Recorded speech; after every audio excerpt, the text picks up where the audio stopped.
Okay. Hello, this is the Jurassic expert here, back with another video. Fun fact, just after I've finished reviewing the Allosaurus, like I said in the Allosaurus review, I will be reviewing these separately, just so I'm able to talk about them both equally, and be able to fill in all the details that I think about these, and mention everything that I like, dislike about these figures, and not have to worry about rushing. So, yeah. So let's first start with the Nasutoceratops action features. So you press this first button up here, and it has the same Triceratops head lifting ability, or head strike. Press the back button here, and it does a tail whip thing. So following the dual attack. So now let's go into the articulation. So the articulation in the front legs, outward motion, pretty much non-existent. It is there, it's just really hard to do, so, and you don't get much motion out of it, so, yeah. You can move the legs, you can move that leg in about that much, and outward that much. You can move this leg in that much and out that much, so not a whole lot of articulation in the front legs. Back legs, both of them can go out that much. Let's see, there you go, you get a better view there.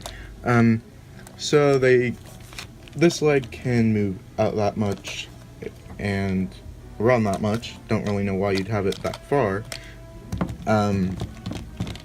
This leg you can move there that much and around that much. So yeah, this figure sculpt. And now let's move actually on to the paint job. Oh, first thing I want to mention with the articulation is that there is actually no automatic clicking point with the front legs, but then again, that is actually quite common with the ceratopsians, so never mind. Anyway, so let's get on to paint job, actually. Now this one, I actually think has quite an interesting paint job. So the horns are actually one separate piece, and they have this kind of nice cream color, and that is the same for the beak. We get this nice pattern going on, but strangely enough, the rest of the beak and the lower beak are not painted, which I do think is an error there. I do think that they should have painted that, just because they probably would be a different color than the skin tone. And then we get this kind of bright orange, and then it transitions to this darker orange in the frill, and that is a really nice kind of paint splatter pattern thing that is going on. And this pattern does continue, but I do notice that one side seems to have gotten more paint than the other side. So this one, the paint is not as pronounced as that side, and then it kind of fades and goes into a darker paint. So yeah, then we have this nice paint going throughout they actually did continue it through the tail, but now they kind of missed the chest area and a lot of the underbelly, so that's kind of a red flag there with the paint. And the blue, so most of the body is blue, but then with the legs it actually fades into this green color, so that I think is pretty interesting. And that is with both sides. And yeah, I mean, it seems that the legs were originally a green plastic. Like you could see there, you get this blue and then you get this green plastic, so that is actually quite interesting. So sculpt wise, I actually really like this sculpt. It feels really bulky, and I mean, one of my favorite dinosaurs is Pachyrhinosaurus, a very kind of bulky ceratopsian. So this one, it does kind of remind me of a Pachyrhinosaurus. And this is, when I picture a ceratopsian, this is how I picture it: really big, bulky, and yeah. So I really like this sculpt. It looks very ceratopsian-esque. And the horns are a separate piece from the rest of the sculpt, which I do think it looks pretty nice. And I do think that that was a good call doing that, just because then they don't have to worry about painting it all the way. Oh yeah, for paint-wise, I did forget to mention, there is actually an eye painted. There is actually an eye. It is very hard to see, especially with the shadow, but there is a little black dot for the eye. Yep, you can kind of see it there. Let's see if I could zoom in anymore. Yeah, you could kind of see it there. It is very hard to see. It might not look like there's an eye, but there is in fact an eye. Got my finger in the way there.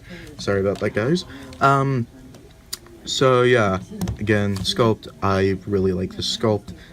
Brill sculpt looks great. I did sculpt out the nostril and all that. And yeah. Classic Mattel, they didn't really skip out on the sculpt of the figure.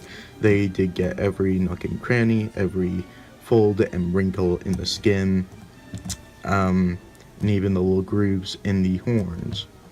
So yeah. And here is the Jurassic Facts app code.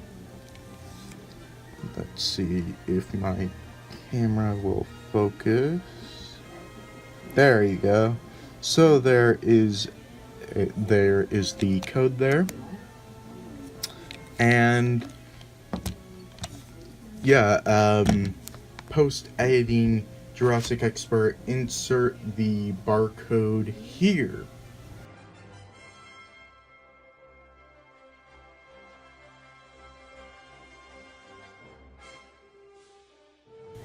Okay, now with the barcode out of the way, let's take a look at the card. So there is the Nasutoceratops. The figure I actually think kind of looks better than the card. But the card still looks great. It's still, the artwork still looks great. And we get Nasutoceratops at the top corner. There are the stats there. Back, nothing new going on. So there you have it there with the Nasutoceratops card. And to compare it next to a human figure, here it is next to Wheatley. And I do think they use scale quite well together. And here it is next to the Triceratops for your comparison of ceratopsians. And yeah, when I'm seeing this, you know what? I'm gonna say this. It puts this Triceratops to shame. It makes the horns look puny. I mean, it just puts it to shame. I mean, if I were to recommend to you to buy either of these, you know what? Buy this one. Buy this one. Don't worry about getting any of the Triceratops. If you're wanting just a good ceratopsian, get this one. This is a great ceratopsian. I mean, the horns, they look tiny. The sculpt looks okay for a Triceratops. But then once I saw this, I don't know, there's just something about this that I really like, and I like it far better than this one. The stance is more neutral. It is not as aggressive as this one. It is a very neutral position. This one is also kind of in more of a neutral position, but still the stance is quite aggressive still. But yeah, so there are my thoughts. You may disagree with me. You may agree or disagree with me. Either way. Yeah, those are my thoughts on the Nasutoceratops. And to compare it with its other wave counterpart, there it is, not its other wave counterpart, another member of its wave.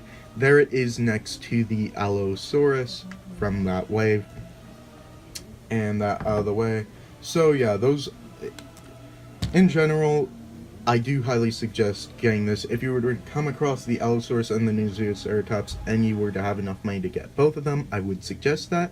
But if you had enough money to buy either the Allosaurus or the Nasutoceratops, I'd just say get the Nasutoceratops. I I really do think that this is a great figure, one of the better ones. But yeah. So, as always, make sure to like, comment, and subscribe, and hit the notification bell to get notified whenever I put up new videos like this one. And as always, dinosaurs might be older than you, but you are never too old for dinosaurs. Bye bye.